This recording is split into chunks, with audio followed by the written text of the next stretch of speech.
안녕하세요. 누수의 신화입니다. 오랜만에 인사드리는데요. 직접 공사를 진행하면서 유튜브와 블로그를 함께 작업하는 게 쉬운 일이 아니더라고요. 하지만 2023년 제 새로운 목표로 유튜브로 누수에 대한 정보를 더 많이 공유해 보기로 했어요. 그래서 이렇게 영상을 촬영하게 되고요. 그 첫 번째로는 지하층으로 물이 차오르는 상황에 대해서 좀 공유해 볼까 해요. 지하는 보통 빌라나 단독주택에 많이 있는데요. 왜 지하층으로 물이 차오르는 걸까요? 대표적으로 두 가지 요인을 선정해 볼 수 있을 것 같은데요. 첫 번째로는 수도 배관이나 하수 배관의 누수, 두 번째로는 외부 요인으로 인한 비나 눈으로 인해서 그 물들이 내부로 침투하는 경우가 대표적입니다. 그 두 가지 중에서 어떤 건지 어떻게 구분하면 될까요? 방법은 생각보다 간단합니다. 바닥에 물이 일정하게 계속 유지가 되고 있는지 아니면 날씨의 영향에 따라서 물이 찼다가 없어졌다가 반복하는지를 확인해 보시면 되는데요. 날씨의 영향이 없이 바닥에 물이 계속 차는 상황이라고 하면 수도 배관이나 하수 배관을 의심하시는 것이 맞습니다. 이번에 지하층 누수로 방문했던 신림동 빌라 누수 공사를 예로 보여드리려고 합니다. 현장에 도착했을 때 바닥에 물이 찰랑거릴 정도로 많이 고여 있었어요. 영상으로 한번 보실까요? 물 좀 털렸다는? 지하층 확인 후에 바로 계량기함을 가서 확인해 봤는데요. 보라.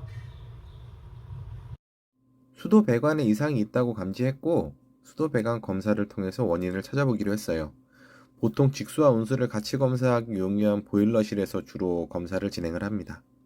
안쪽에 바늘침이 천천히 떨어지죠. 누가 물을 쓰지 않는데도요. 검사가 이런 경우에는 100% 누수가 확실하다고 생각하시면 됩니다. 문제가 있는 배관을 찾는 것이 누수 탐지의 실질적인 목적인데요. 대표적으로 수도 배관 경우에는 청음 탐지와 가스 탐지를 진행합니다. 청음 탐지는 정확한 누수 배관의 위치를 찾아내는 데 사용하고 가스 탐지는 청음 탐지 전에 누수가 되는 구간을 찾아내는 데 사용을 하거든요. 근데 이번에는 청음 탐지만 이용해서 지하층 세대를 탐지했고 누수 예상 위치를 찾아냈습니다.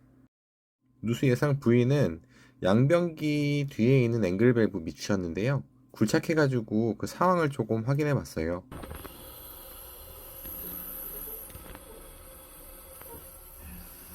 주변을 정리한 후에 안쪽을 보니 물이 가득 차 있었습니다.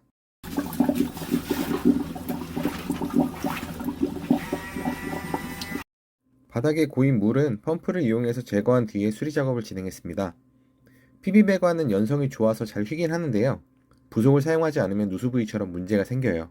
수리한 뒤에 검사를 다시 진행했고 추가 누수 부위는 다행히 발견되지 않았습니다.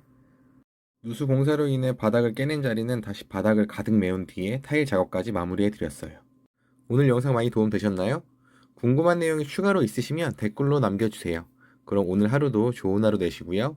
전 다음 영상으로 다시 찾아오겠습니다. 안녕히 계세요.